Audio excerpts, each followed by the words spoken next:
Average at best. Average at best. Average at best. Don't underestimate my skills. I'm not making up nothing, and that's real. Average at best. Average at best. Average at best. Don't underestimate my skills. I'm not making up nothing, and that's real. They told you that you were second best. That's why you can't rest. It's all just a test, like you will never flex. Let your mind stay rich and your heart stay gold. You don't have to be a trophy. You a story untold. I am 47 years old. I was born in Hot Springs, Arkansas, which is a very small town. Population probably less than 30,000 people. Predominantly, I grew up in a population that was mainly Caucasian. I would say maybe 60% of the population.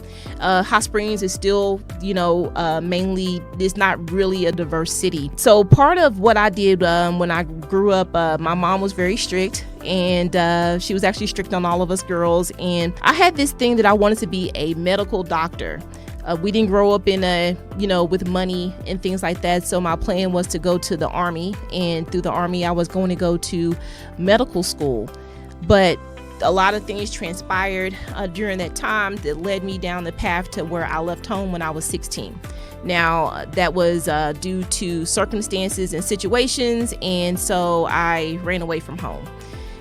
Went to go stay with a friend for a while. I saw what was going on with that, and I figured that if I went down that rabbit hole, that things wouldn't go well. So I decided to move with my grandmother, and that was Big Mama. She was a spiritual woman, gospel singer, later became a minister, and God was the ruler of her life, and I learned so much and was grateful for having an opportunity to spend time with her and learn about God and learn about how to be a good woman. She did teach me a lot. I graduated high school, a lot of struggles. One of my first jobs that I had was picking vegetables down there on the farms in Grady, Arkansas, picking green beans, watermelon, squash. Those were some treacherous days, but at that time I had to do what was necessary to survive. After I graduated, I came back to Hot Springs, Arkansas, got married, had my son 5 years later, and then I decided to be a nurse. Taking care of people has always been a passion of mine.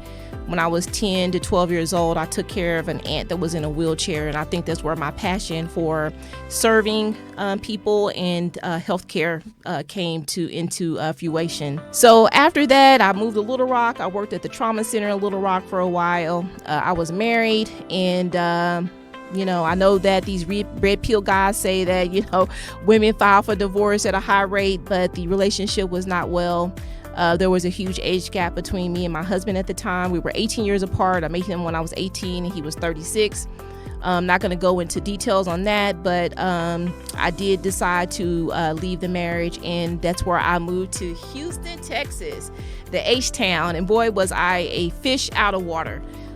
Coming from a small town, coming to where you have the Beltway and you have all the traffic, the cars. I used to have this joke that I needed racing gloves to get onto the Beltway because it was like a racetrack. And it's still that way, and probably worse now. So I came as a travel nurse, and I worked in a couple of hospitals. I worked at East Houston.